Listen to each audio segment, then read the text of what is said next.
wax naa leen ko dëgg yàlla dañ ko def ak mbégte parce que acte 3 de la décentralisation président de la République moo créé réforme bi lim ciy wax mooy ñu jàppale goxaat yi pour que ñu créer les conditions suqaliku ci biir ki parce que bu Dakar rek jëmee kanam Saint-Louis rek jëm kanam Kaolack rek jëm kanam Tivaouane ak gox-goxaat yeeg yeneen dëkk yi mel ne des ginnaaw dina rafet xëy na ci kaw waaye du profond président nag créé acte 3 bi muy créé département muy premier ordre collectivité locale may doon jigéen jiite bu Tivaouane ñu war a lëkkaloo ak service yi fi état bi teg ñu jiituñu fi ci terrain bi doon les précurseurs ñu war a appuyer ci ñoom ñu doon suñu premier bras technique éducation doon compétence bu ñu transféré madame Ba doon directrice centre doon jigéen di def liggéey bu mu ci ayib ñu am ci suñu dynamique ci suñu ay pexe am yéene promouvoir njàng meeg njàngale bi ak métier yi ñuy jox jigéen ñi ñu ñëw wax ñu seen problème ñu jël ci suñuy moyen bariwul gaa waaye ñu daal di leen di jàppale waaw léegi loolu moo indi salle bi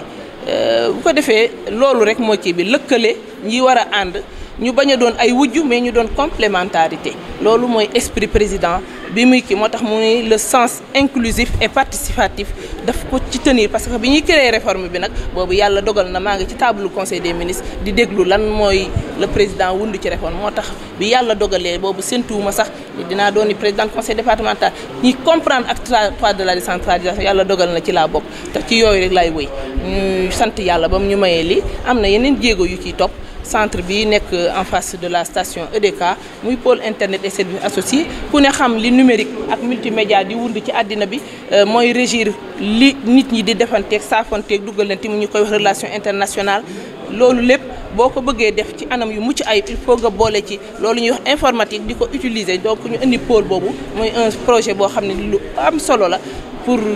sunu département li ñu am ci ay com ay ñambi ay vannerie ay artisanat ak ay lépp ñu koy mën a jaay à travers internet indi ci benn centre de haute 20 chambres d'hôtes ñu ngi ci indi ci ay d'un montant de 140 millions de nos francs donc ñu lëkkaloo ci ak PNDL ak AGETIP def ko incha allah weer wi di ñëw dinañ ko inaugurer ñu am aussi beneen projet boo xam ne ni centre de promotion et de réinsertion sociale ku xam département Tivaouane nga xam ne 72% de personnes de notre population peut être considérée comme une population vulnérable ñu am benn centre boo xam ne dañ leen di encadrer leen di saytu seen kii jox leen ci benn cadre réglementaire boo xam ne dina tax ñu gën leen a mën a taxawu jàngal leen métier parce que li chinois yi di wax rek li ngay mayee nit jën foo toll na nga ko jàngal nu muy nappee ñun loolu ñu gëm amuñu mais man li ma gëm li anglais yi di wax du xel du réussite du ay moyens imagination la rek donc toujours ñoo ngi imaginer ànd ko équipe yi pour jéem a améliorer le vécu des nga xam ne ni ñoo fi dëkk seen ay dundal parce que loolu nag la réforme bi wund créer des territoires viables compétitifs et porteurs de développement durable ñu ànd ceeg ñëpp ñu ciy jouer seen rôle may sant ñëpp di gërëm presse bi parce que sans vous lépp lu ñu def mën naa naax saay parce que bu yemee fii du safe il faut que nit ñi xam ci pour mën ci jël exemple may sant ñëpp di gërëm ñëpp wasalaamaaleykum wa rahmatullah wa barakatuh. Première secrétaire élue du conseil départemental de Tivaouane. Je remercie Madame la Présidente Seynabou Gaye Touré de m'avoir offert cette occasion pour, au nom du bureau et de tout le conseil municipal, profiter de ce moment historique et symbolique pendant lequel nous célébrons la femme, de rendre un vibrant hommage à notre Présidente Seynabou Gaye Touré elle-même. Madame la Présidente, portée à la tête de l'institution, le conseil départemental, le 24 juillet 2014, ne nous a pas déçus. Depuis lors, elle ne ménage aucun effort pour non seulement orienter le conseil en s'appuyant sur les commissions techniques pour que le conseil, qui est l'organe délibérant, puisse prendre des décisions éclairées. Mais une fois les décisions prises en tant qu'organe d'exécution, elle exécute avec succès toutes les décisions du conseil. Et aujourd'hui, c'est une occasion qui nous est offerte pour véritablement lui rendre hommage dans ce sens. Et c'est symbolique et coïncident symboliquement également avec la célébration de la femme, ici dans ce centre d'enseignement, dans ce centre de formation professionnelle,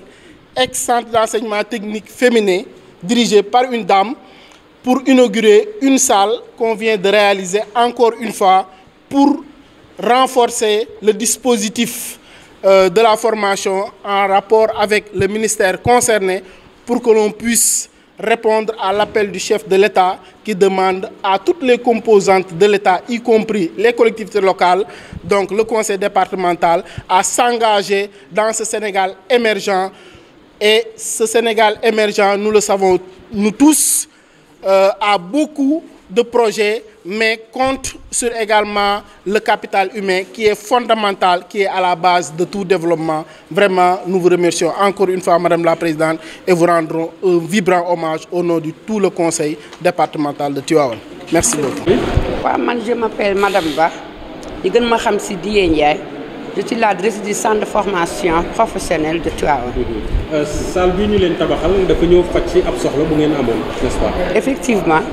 parce que depuis 2015 dañoo affecté woon benn professeur de coiffure te Maodo Mbaye bi nekk directeur de ANAMO daf ñoo mayoon tam matériel de coiffure mais xam nga boo bëggee créer filière coiffure nga am matériel am ressources humaines bi te amoo salle bi tu peux pas le faire. Ma waxtaan sama xarit sama sœur Seynabou Gaye Touré di présidente du conseil départemental de Tivaouane mu tabaxal ñu salle bi tey moom lañ doon inauguré. man ndax mën nga ñëw présenter un peu centre bi ñaata élèves ci nekk lan ngeen fiy jàngale débouché yi. Très bien, centre bi le CFP de Tivaouane est un centre qui dépend du ministère de la formation professionnelle, de l'apprentissage et de l'artisanat. Centre bi ñu ngi ko créé depuis 1972. Man nag maa ngi fi ñëw en 96 ba mu fi ñëwee 96 au début j'étais formatrice après en 2001 je fus la directrice de ce centre depuis lors maay directrice centre bi ñu ngi fi formé lu bëri au début centre d'enseignement technique féminin la tuddoon parce que ay jigéen rek lañ fi doon formé ñu leen di former en habillement mooy affaire ñaw di leen former en restauration affaire togg di leen former en social lu mel ni ay cuub ay macramé ay artisanat lu yëpp ñu leen di former lu ñuy defaree ay saabu lu ñuy defaree transformation des céréales locales yooyu fa lañ ko doon defee. léegi nag avec les réformes ñu dem ba en 2016 ñu ne lii ñuy jàngal jigéen ñi ay lu yéwén xam nañu góor ñi tamit soxla nañ ko kon donc léegi dootuñu fi former jigéen kese mais dañ fi former jigéen ak góor mais la dénomination centre de formation technique féminin moo doon baaxi góor ñi donc il va falloir ñu changer formulation bi. léegi ñu tuddee ko centre de formation professionnelle moo tax léegi ñu siy former góor ñi aussi bien mën nañ leen former en couture mën nañ leen former en restauration mais mën nañ andi tam yeneen filières nouvelles des filières porteuses comme l'électricité la mécanique auto la menuiserie métallique et la menuiserie bois pour di leen si former donc en principe loolu la ñuy jàngale fii te tamit dafa am deux niveaux il y a le niveau du CAP mooy xale yi nga xam dañoo dem ba 4e secondaire wala 3e ñoom on les prépare à un diplôme national appelé CAP. am na tamit ñeneen ñoo xamante ne puisque nous ne voulons pas les laisser en rade ay xale yoo xam ne amuñu woon chance jàng bu sori wala ñoo xam ne mosuñu jàng ñu leen di former mais di leen ay attestation fii daal en gros ci tënk loolu la ñuy def ci école bi. élèves yi ils sont au nombre de 163 il y a 163 élèves et 24 professeurs et parmi ces 24 professeurs te 24 professeurs yi am na ñi nga xamante ni ce sont des fonctionnaires il y a 12 fonctionnaires il y a également 12 professeurs contractuels et vous retrouvez toutes les filières parce qu'il y a des professeurs en habillement il y a des professeurs sociaux il y a des professeurs en informatique en gestion en mathématiques en français et en anglais en gros ce sont les professeurs que vous retrouvez dans ce centre.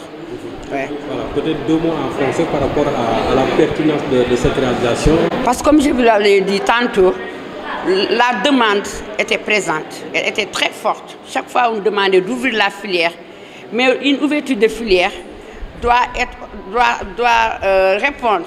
à des besoins de formateurs, parce qu'on avait déjà